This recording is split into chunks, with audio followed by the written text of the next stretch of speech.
প্রত্যেকটা দিন সকালবেলা নাস্তা বানানোর যে কি প্যারাময়, মেয়েদের জীবনে যদি রান্না বান্না না থাকতো তাহলে কতই না সুখের হতো। মাইয়া মানুষ রান্না বান্না করতেই হবে। সকালবেলা প্রত্যেকদিন ঘুম নষ্ট করে জামাইয়ের জন্য রুটি অথবা পরোটা বানানো লাগবে। প্রথম প্রথম ভাইরে কয়েকদিন ভালোই লাগতো রুটি বানাতে, এখন ঝামেলা মনে হয় ভীষণ। ছুটির দিনে যে একটু ঘুমাবো তাও শান্তি নেই। যাই হোক, দুইটা রুটি বানিয়ে নিলাম আপনাদের ভাইয়ের জন্য। এই যে দেখুন, সুন্দর করে বেলে নিয়েছি।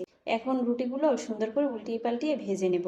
সকালবেলা তিনজনের জন্য 3 আইটেম রান্না করতে হয়। আপনাদের ভাইয়ের জন্য রুটি, মেয়ের জন্য নাস্তা, আমার জন্য গরম ভাত। আমি এবার গ্রামের মেয়ে, ভাতটাই খেতে পছন্দ করি। সকালবেলা রুটি বা পরোটা কোনোটাই খেতে পারি না, কিছু সমস্যা আছে তাই। যাই হোক, আপনারা আর ভাইবেন না যে ভাত খায় স্মার্ট স্মার্ট আর খ্যাত যদি হই সমস্যা নেই, খ্যাত চলে যাবে।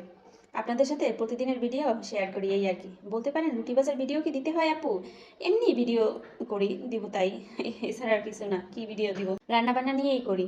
যাই হোক, অনেক কথা বলে ফেললাম। রুটি ভাজা শেষ, এখন মুসুর ডাল ভুনা করে নিব। সবজি বা মুসুর ডাল দুইটার একটা করতেই হবে আমাকে।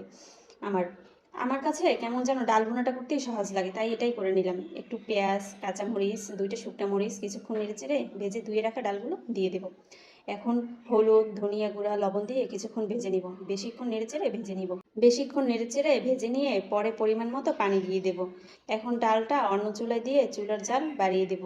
ওই পাশে ভাত বসিয়েছিলাম, ভাতের ভিতর 3টে ডিম সেদ্ধ করতে দিছিলাম।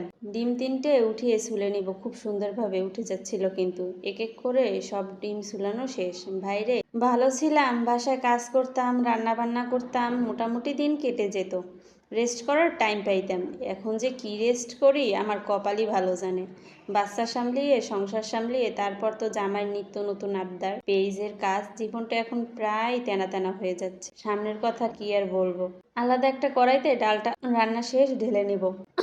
এই কাজটা আপনারা সাবধানে করবেন, গরম ডাল ছিটে যেতে পারে। যাই হোক, সকালের নাস্তা জামাইকে দিয়ে আসলাম দুপুরের রান্না করতে। আমি এবার সকাল 11টার ভিতরেই সব রান্না শেষ করে ফেলি। সকাল সকাল রান্নাটা শেষ করে ফেললে কি হয় জানেন, সারাদিন অনেক সময় থাকে, অন্য কাজগুলো করতে পারি।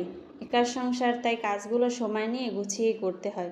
মেয়েটার জন্য একটু তাড়াতাড়ি করি। সেই ডিমগুলো এখন একটু হলুদ লবণ দিয়ে মাখিয়ে নেব সুন্দর করে। পরে একটা কড়াইতে তেল গরম হলে সেখানে ডিমগুলো ছেড়ে দেব। সময় নিয়ে কিছুক্ষণ নেড়ে ছেড়ে ডিমগুলো উল্টিয়ে পাল্টিয়ে ভাজবেন।